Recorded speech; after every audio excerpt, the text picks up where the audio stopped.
इतिहास में पहली बार ऐसा हुआ है भाई कि $1 की कीमत 96.07 पहुंच गई है। ये सिर्फ कोई बोरिंग सरकारी आंकड़ा नहीं है बॉस, ये सीधे सीधे हम सबकी जेब और देश की इज्जत पर करारा थप्पड़ है।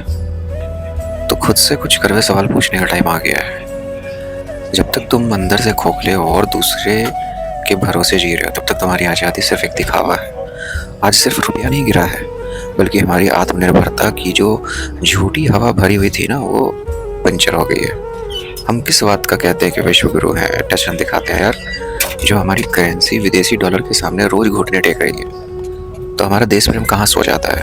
क्या हम वाकई आज़ाद हैं या आज भी हमारी पूरी इकोनॉमी अमेरिका और खाड़ी देशों के इशारों पर नाच रही है? तो चलो बिना किसी मिर्च मसाले के सीधे फैक्ट्स को देखते हैं। दुनिया में चल रही है मारकाट। मिडिल ईस्ट की बात करें, अमेरिका, इजराइल, ईरान में जो युद्ध का माहौल बना हुआ है, उसकी वजह से पूरी दुनिया के मार्केट में डर बैठ गया है। ऐसे में जो भी फॉरेन इन्वेस्टर्स हैं, वो इंडिया से अपना पैसा निकाल निकाल कर भाग रहे हैं और सेफ साइड रहने के लिए डॉलर खरीद रहे हैं। तेल जो हमारे यहाँ, इंडिया अपनी ज़रूरत का लगभग 85% से ज़्यादा कच्चा तेल बाहर से मंगवाता है। सीधे शब्दों में समझो कि हम जितना ज़्यादा तेल फूकेंगे, उतना ही ज़्यादा डॉलर देश से बाहर जाएगा। डॉलर का भौकाल बढ़ रहा है और हमारा पैसा गिर रहा है। अमेरिका का सेंट्रल बैंक फेड ब्याज दरें कम करने का नाम नहीं ले रहा है, ठीक है, और जिससे डॉलर इंडेक्स लगभग 99.15 पर जाकर सुपर स्ट्रांग हो गया है। हमारा इंपोर्ट का बिल इतना बढ़ गया है कि व्यापार घाटा जो है, जिसे ट्रेड डिफिसिट कहते हैं ना, वो $28.38 बिलियन तक पहुंच गया है। बिना सोचे समझे चीज़ें कंज्यूम करते चले जाते हैं,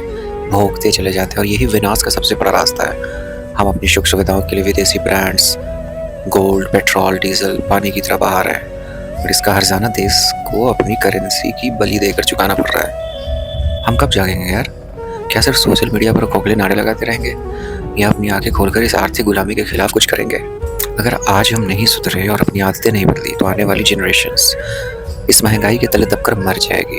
अब शो ऑफ छोड़ना पड़ेगा और खुद से सीरियस सवाल पूछना पड़ेगा कि आखिर कब से हम इन चीज़ों को अवॉइड करेंगे, अपने देश में बने चीज़ों को प्रेफरेंस देंगे और स्वदेशी की ओर बढ़ेंगे।